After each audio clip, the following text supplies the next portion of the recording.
সালাম আলাইকুম সবাইকে।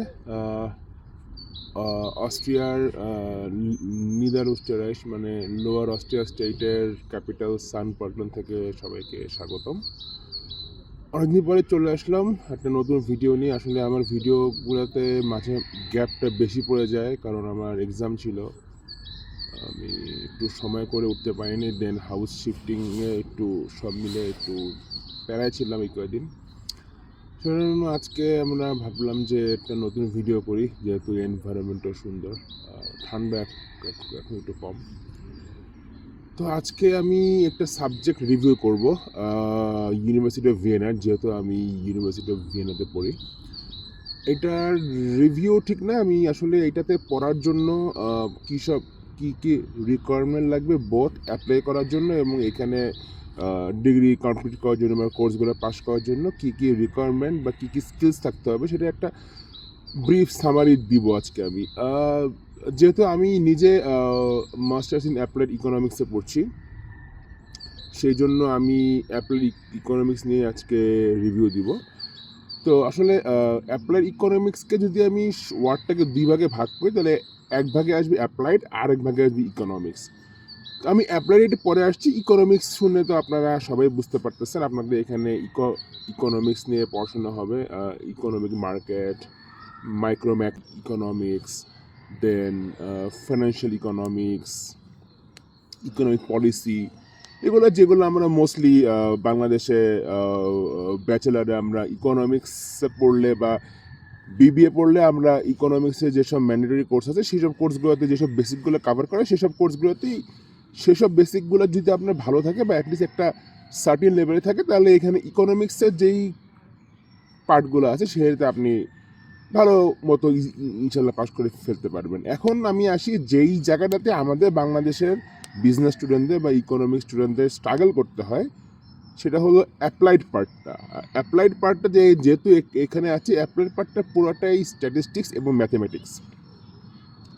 এবং আমি বলতে পারি, আমি যেহেতু নর্থ সাউথে পড়েছিলাম, নর্থ সাউথের ইকোনমিক্স যারা আমরা মেজর করি বা ইকোনমিক্স যাদের বিএসসি ইন ইকোনমিক্স থাকে, আমাদের ম্যান্ডেটরি কোর্স হিসাবেই স্ট্যাটিস্টিক্স, ম্যাথমেটিক্স এটার বেসিকটা আমাদের হয়ে যায়। আমি আরও কয়েকটা ইউনিভার্সিটির সিলেবাস দেখেছি, ওখানেও মোরাললেস আমাদের বেসিকটা অ্যাজ এ সিলেবাস কভার করায়। বাট প্রবলেমটা হয় কি, আসলে আমরা বাংলাদেশে যেই লেভেলের ম্যাথমেটিক্স বা স্ট্যাটিস্টিক্সটা পড়ি, এখানে স্টার্টিং পয়েন্টেই তার চেয়ে অনেক হাই লেভেলের, মানে তার চেয়ে 2-3 স্টেপ আপগ্রেডের লেভেল থেকে এইখানে স্টার্টিং হয়। এটা একটা রিজন হলো আমাদের এখানে আমাদের দেশে ব্যাচেলার আর ইউরোপিয়ান ব্যাচেলারের মধ্যে যেহেতু একটা ডিফারেন্স আছে, সো সেই সেই ডিফারেন্সটা এইখানে আসলে মূল কারণ। এখন প্রশ্ন হলো, ভাইয়া তাহলে আমি এই পার্টগুলোতে কাভার আপ কীভাবে করব? এই প্রশ্নটার উত্তরই আমি দিচ্ছি আমার এই পার্টের ভিডিওতে, যেখানে আমি বলবো যে কি কি রিকোয়ারমেন্ট থাকতে হয় অ্যাপ্লাই করার জন্য। রিকোয়ারমেন্ট একটা তো ইউনিভার্সিটি ওয়েবসাইটে দেওয়া আছে, আপনার সিজিপিএ হাই লাগবে, এখন মনে হয় 3.3 এর উপরে লাগবে, দেন আপনার আইএলটিএস, জিআরই, জিম্যাট, এগুলো তো আপনার ওয়েবসাইটে ঘাটলেই আপনি পাবেন।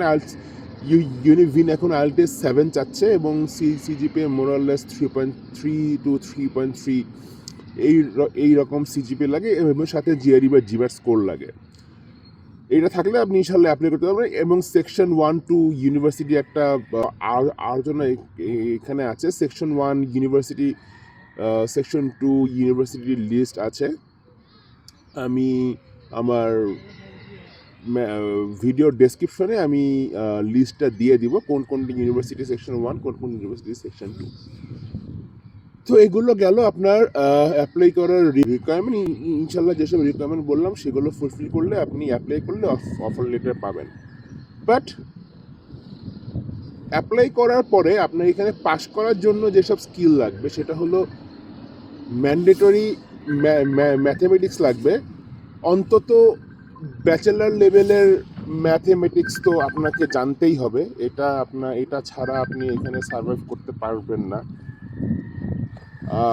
ব্যাচেলার লেভেলের ম্যাথমেটিক্স বলতে আপনার algebra, calculus, basic differentiation, integration, then আপনার লিনিয়ার অ্যালজেব্রা, লিনিয়ার প্রোগ্রামিং, এই জিনিসগুলো আপনার জানতেই হবে। অন্তত যদি অ্যাডভান্স লেভেলের কনসেপ্ট না থাকে, মিনিমাম ইন্টারমিডিয়েট লেভেলের কনসেপ্ট আপনাকে থাকতেই হবে এখানে আপনার ইকোনমিক্সে ভালোভাবে সার্ভাইভ করার জন্য। দেন আসি স্ট্যাটিস্টিক্সে। স্ট্যাটিস্টিক্সের মধ্যে আপনার স্ট্যান্ডার্ড ডেভিয়েশন, বোথ টেল টেস্ট, দেন আপনার ভ্যারিয়েন্স, এই টাইপের যে স্ট্যাটিস্টিক্সগুলো আছে যেগুলো আমাদের ইউনিভার্সিটিতে স্ট্যাটিস্টিক্স 1, স্ট্যাটিস্টিক্স 2তে করায়, এই জিনিসগুলো আপনাকে শিখে আসতে হবে এবং এই জিনিসগুলোর প্রতি আপনার মোটামুটি ভালো রকমের একটা দখল থাকতে হবে।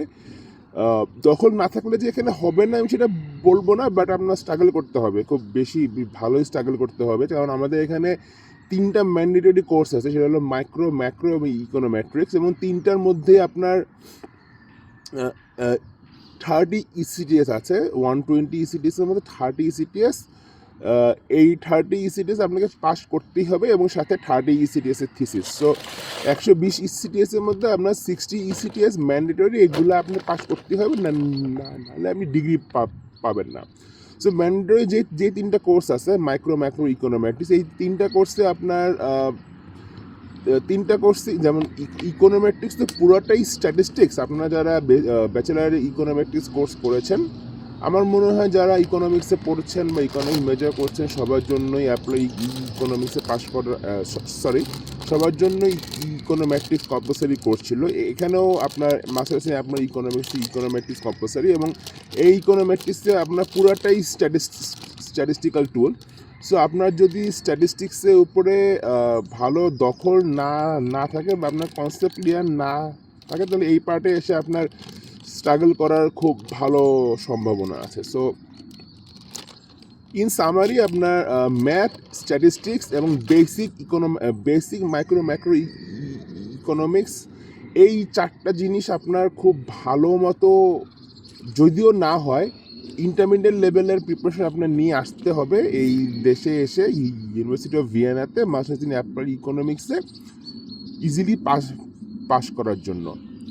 সো আশা করি আপনাদের ভিডিওটা হেল্পফুল হবে। আমি যতটুকু ইনফরমেশন দিয়েছি, আপনাদের যদি এরপরে সাবজেক্ট রিলেটেড বা আপনি যদি অন্য কোনো সাবজেক্ট রিলেটেড কোনো রিভিউ চান, আমাকে জানাবেন। আমি ওই সাবজেক্টে পড়তেছে এমন কাউকে আমার ভিডিওতে আনার চেষ্টা করবো ইনশাল্লাহ।